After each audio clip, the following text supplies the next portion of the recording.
Baada ya mashabiki kupaza sauti katika tamthilia mpya ya Kevin ambayo inafahamika kwa jina la Bado Natafuta, ambayo inaruka katika platform ya YouTube huko katika channel ya Ndota TV, mashabiki wamekuja na malalamiko, ama mashabiki wamekuja kumhitaji Loveness aweze kuingia, kwa maana kopa la upande wa Kevin pamoja na Tina haliko sawa kabisa, na mashabiki hawajafurahishwa nacho, kwa maana wanadai Tina amekuwa akicheza uhusika ambao umekuwa na roho mbaya, paka Kevin amekuwa ni mtu ambaye anajutia, mwisho wa siku anakaa kutishiana na kuanza kupeana vitisho.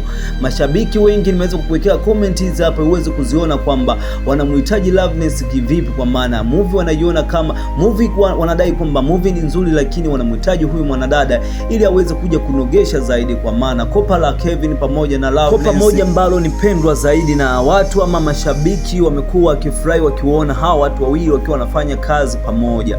Sasa mashabiki wamekuja kupaza sauti katika tamthilia ya Bado Natafuta kwamba Loveness aweze kuingia ili waweze kufanya kazi pamoja. Mashabiki wamezidi kumuomba sana Kevin. Nadhani season ambayo itakuwa inakuja ama kipande ambacho kitakuwa kinakuja katika Bado Natafuta, nadhani Loveness tutaweza kumuona, lakini nikuombe kitu kimoja, endelea kusalia katika channel yako pendwa hii hapa ya Bongo Media ili uwe mtu wa kwanza kabisa kupata updates zetu na kazi zetu. Usisahau kubonyeza alama ya kengele uwe mtu wa kwanza kabisa kupokea notification zetu.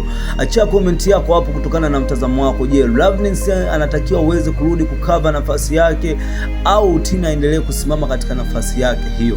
Inakuwaje kama Loveness akija kucheza upande wa pili?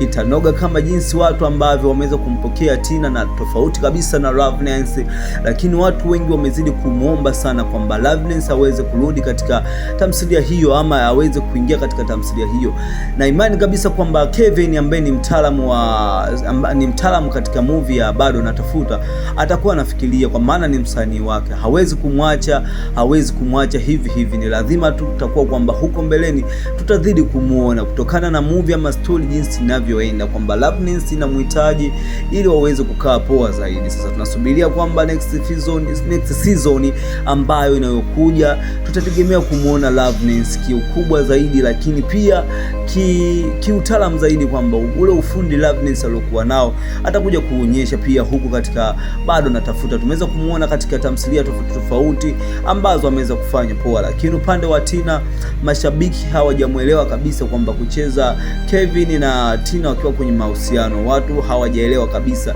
Siongei binafsi, mimi nimeweza kupitia comment za mashabiki ambao walikuwa wanamuomba Kevin. Ni zaidi ya watu 100 ambao wamemuomba Kevin aweze kumrudisha Loveness ili waweze kupata kazi nzuri ambayo itakuwa na mvuto zaidi, kama Penzi la Mtoto wa Boss ambavyo ilikuwa na mvuto. Endelea kusalia katika chaneli yetu hii hapa. Nikukumbushe tu tena kwamba usisahau kubonyeza neno ambalo limeandikwa subscribe hapo, usisahau kubonyeza alama ya kengele uwe mtu wa kwanza kabisa kupata kazi zetu. Lakini tukutane katika uwanja wa comment hapo kutokana na mtazamo wako kwamba una mtazamo gani. Mimi naomba nikuache na video hii hapa tuweze kukutana next video tuweze kujua ambayo yalojiri.